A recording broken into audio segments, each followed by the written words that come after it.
Hi, I'm Chitra from Martinhal, and I'm here to interview two nautical archaeologists who are here with us today, George Schwarz and Tiago Freire. George Schwarz is from the United States and Tiago Freire is from Portugal, and they're working on an archaeological project here at Martinhal. So, George and Tiago, tell me a bit more about this project. This project started in 2007. It was an Institute of Nautical Archaeology project, and what we intended to do in 2007 was to do some archival research and also to do some preliminary swimline surveys and investigations in the bay. And we learned a lot that year, and we developed a plan to come back and continue our investigations. And in 2012, we returned and we did some remote sensing survey in the bay. And essentially what that allows us to do is see the seafloor, is to be able to see features on the seafloor without putting divers in. So first we have a good idea of what's down there and looking for this shipwreck. In 2013 we returned, we did some more of this hydrographic surveying, and then we sent some archaeological divers and archaeologists down to investigate different sites. So then 2014 we've returned again, and this week what we're doing is investigating more of the sites that we found with remote sensing, and we found out that there are quite a few shipwrecks or parts of shipwrecks in the bay. So while we're looking for this early 17th century vessel, we found the nautical history of this region sort of emerging from the seafloor, and we're seeing some really interesting sites. And Tiago, you being Portuguese, this must be quite exciting for you. With Portugal's history so connected to seafaring and the ages of discovery and all that, how do you feel?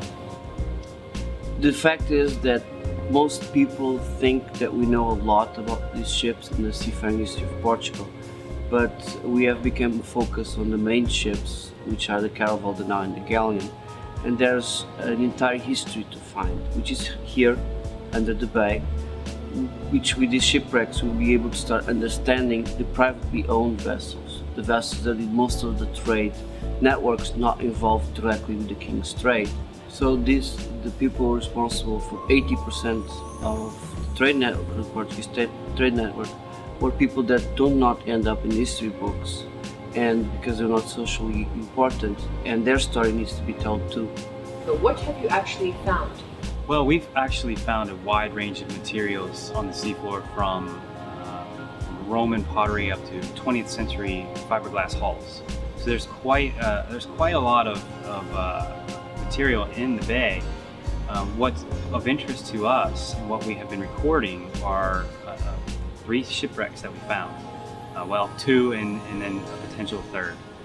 One of them we call EBT-1. It was one of the first sites that we found. Our first dive actually in 2012, we found a shipwreck, which was great for us, for morale. It was wonderful. So we've been recording that in detail. We believe that's a 19th century vessel, but it's not, as you would expect, a shipwreck intact. We're not finding that because we have a very mobile seafloor. We have a lot of energy, wave energy. So a lot of wreck sites will get scattered. So the ultimate objective of your project is to find the 17th century vessel, or what is it? Yes, we're actually really interested in studying this early 17th century vessel, but we've learned from our surveys that there's a lot of underwater cultural heritage here, and the more research we're doing in the archives and the more information we get, we're learning a lot. And this is historically a very important region in terms of navigation. You have to think that Finisterre, the Cape Sagres, is the border between the Atlantic and the Mediterranean. In such ways it's considered the end of the world, and it was a navigation challenge since Roman times. So you have in this region not only 2,000 years of seafaring history, but it's on the spot of all major routes since pre-classical times, which is like 4,000 before Christ, to the opening of the Panama Channel. Every single ship had to pass here, and every single ship had to rage against Poseidon sometimes, and some of them lost right here. So thank you very much, George and Tiago. It was really interesting. So let's leave them to do their dives and talk to them again after one of their dives to find out what happens on a survey.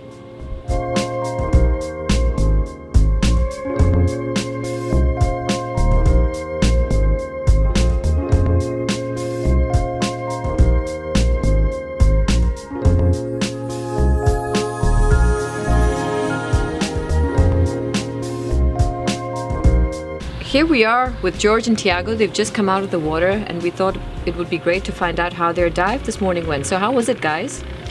It went really well today, actually. We had beautiful weather, and we were able to investigate a few sites of strong interest for us.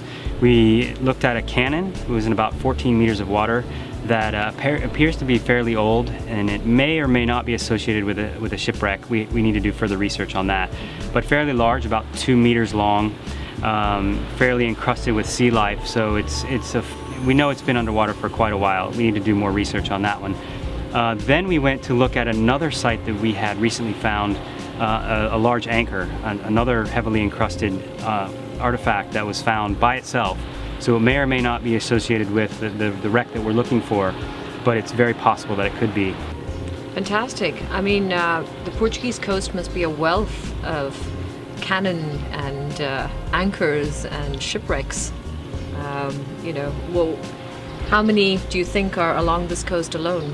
Only in this bay we know at least small bay, we said at least 12 shipwreck events. That's Really? Shipwreck events, not counting ditched cargo, lost artifacts, and so on and so on.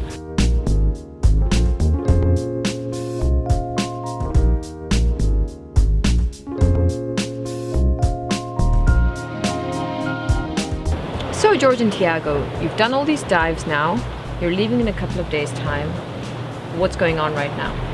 We had a very successful campaign.